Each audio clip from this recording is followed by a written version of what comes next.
Kindness and compassion must lead us as we move forward.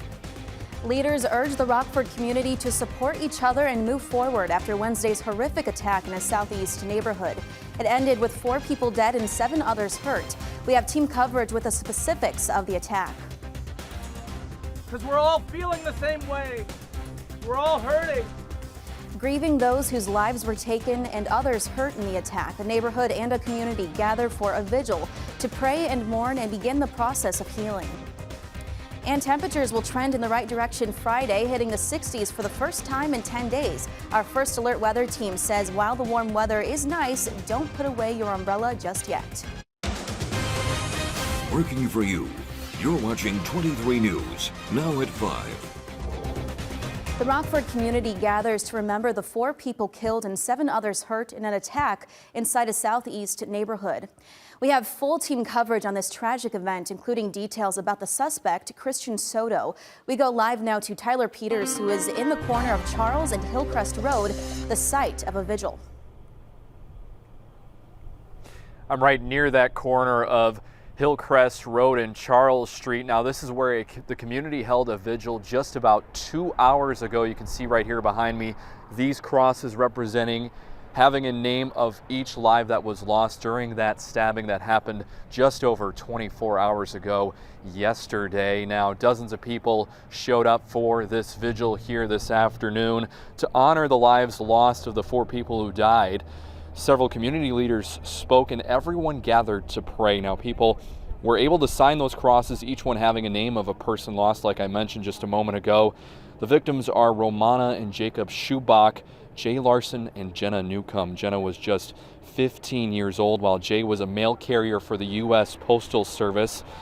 A mail carrier did speak here at the vigil this afternoon, asking for the Rockford community to come together. These are not your enemies.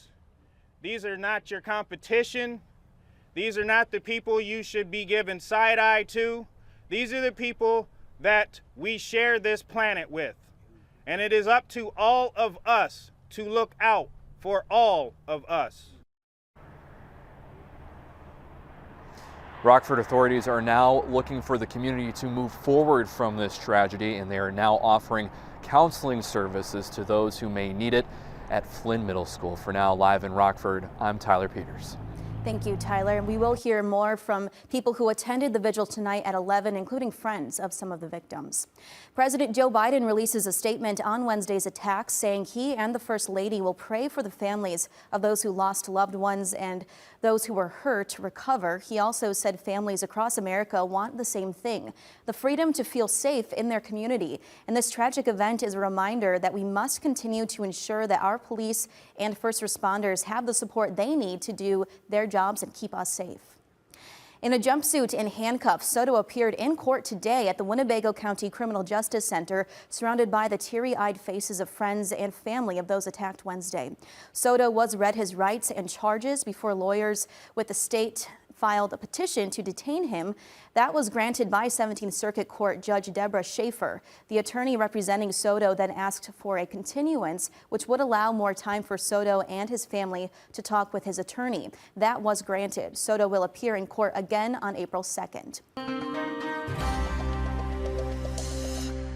City leaders reveal new details on the deadly attack. 23 News reporter Sydney Stoffregan was at the news conference this morning where Police Chief Carla Red said they believe only one man is responsible.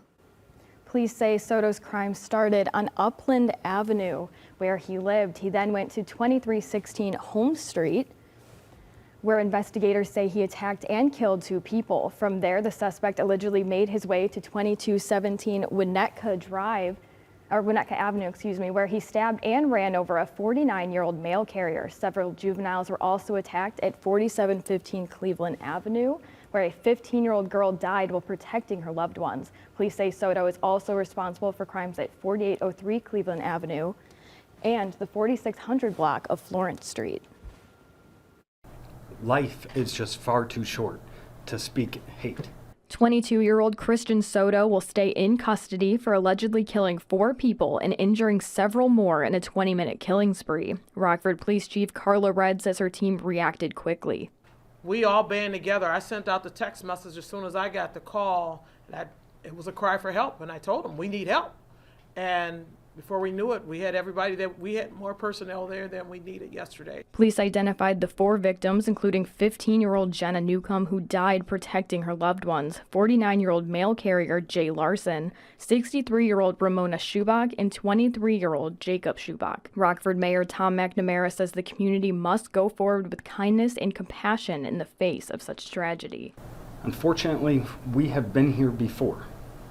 We've experienced great loss, and we've shown tremendous strength and resiliency by supporting one another and coming together.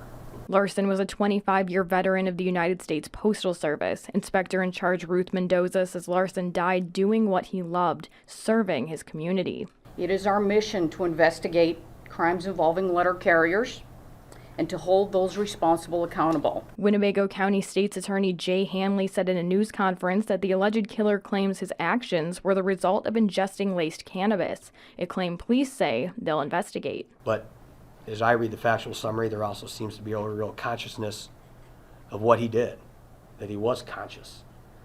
Soto faces 11 charges, including first-degree murder, attempted murder, and home invasion. More charges are expected to be filed as the investigation unfolds. Thank you, Sydney. Winnebago County Board Chairman Joseph Shirelli asks residents to respect the space of mourning families and give them time to heal. The Rockford United Labor releases a statement on the death of postal worker Jay Larson. President Sarah Dorner says, quote, "We mourn the loss of any worker fallen on the job and those who lost their lives yesterday. Our union members have the right to be safe in their workplaces, wherever that may be, and our neighbors have the right to be safe in their homes. Neighbors describe him as a kind soul and would do anything to help the community." He was the kind of guy that had a smile on his face every day. He talked to all of us neighbors. We were really close, and he was a guy that would do anything for you if you asked. And it's just really, really tragic and heartbreaking. The Rockford Hockey Club also shares a statement about Keith Farney, the man you are currently seeing. He's been called the Good Samaritan as the man who stepped in to try to save another victim and was injured while doing that. The club says while aiding a victim, he bravely placed himself in harm's way. They wish for a speedy recovery and share their support for him and his family. Farney is currently in stable condition in the ICU.